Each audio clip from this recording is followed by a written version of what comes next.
വെള്ളിത്തിരയിലും ലോക്സഭയിലും ഒരുപോലെ തിളങ്ങിയ ചാലക്കുടിക്കാരുടെ ജനകീയ എംപിയാണ് ഇന്നസെന്റ്. ചാലക്കുടിയിൽ രണ്ടാം വട്ടവും ജനവിധി തേടുകയാണ് നടൻ ഇന്നസെന്റ്. 5 വർഷം മുമ്പ് ചാലക്കുടിയിൽ നിന്ന് സ്വതന്ത്രനായി മത്സരിച്ച് ജയിച്ച ഇന്നസെന്റ് ഇത്തവണ മത്സരിക്കുന്നത് പാർട്ടി ചിഹ്നത്തിലാണ്.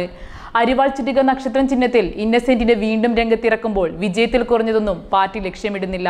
ഇന്നസെന്റിനെ പറ്റിയാണ് ഇലക്ഷൻ ഡെസ്കിൽ.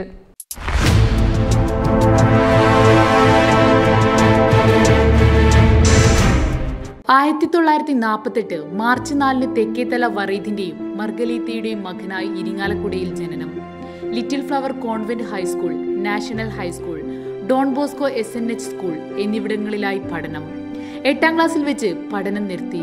പിന്നീട് മുനിസിപ്പൽ കൗൺസിലറായി തിരഞ്ഞെടുക്കപ്പെട്ടു.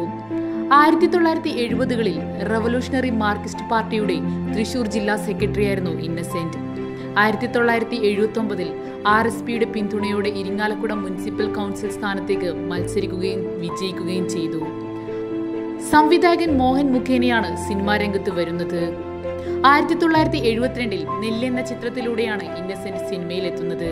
നിർമ്മാതാവെന്ന നിലയിൽ സിനിമയിലെത്തി. പിൽക്കാലത്ത് ഹാസ്യ നടനും സ്വഭാവ നടനുമായി ശ്രദ്ധ പിടിച്ചുപറ്റി. സവിശേഷമായ ശരീരഭാഷയും തൃശൂർ ശൈലിയിലുള്ള സംഭാഷണവും ഇന്നസെന്റിന്റെ സവിശേഷതകളാണ്. Gajakesari Yogam, Ramji Rao speaking, doctor Pasupathy, Mannar Mathai speaking തുടങ്ങിയവയാണ് ശ്രദ്ധേയമായ ചിത്രങ്ങൾ. 2009ലെ മികച്ച നടനുള്ള ഫിലിം ക്രിട്ടിക്സ് അവാർഡ് ഇന്നസെന്റിന് ലഭിച്ചു. കൂടാതെ മികച്ച സഹനടനുള്ള സംസ്ഥാന സർക്കാർ അവാർഡും ഫിലിം ക്രിട്ടിക്സ് അവാർഡും ലഭിച്ചിട്ടുണ്ട്. ചലച്ചിത്ര താരങ്ങളുടെ സംഘടനയായ അമ്മയുടെ പ്രസിഡന്റ് കൂടിയാണ് ഇന്നസെന്റ്. 2014 മെയ്യിൽ നടന്ന ലോക്സഭാ തിരഞ്ഞെടുപ്പിൽ ഇടതുപക്ഷ ജനാധിപത്യ മുന്നണിയുടെ പിന്തുണയോടെ ചാലക്കുടി നിയോജക മണ്ഡലത്തിന്റെ പ്രതിനിധിയായി തിരഞ്ഞെടുക്കപ്പെട്ടു. Election desk big 14.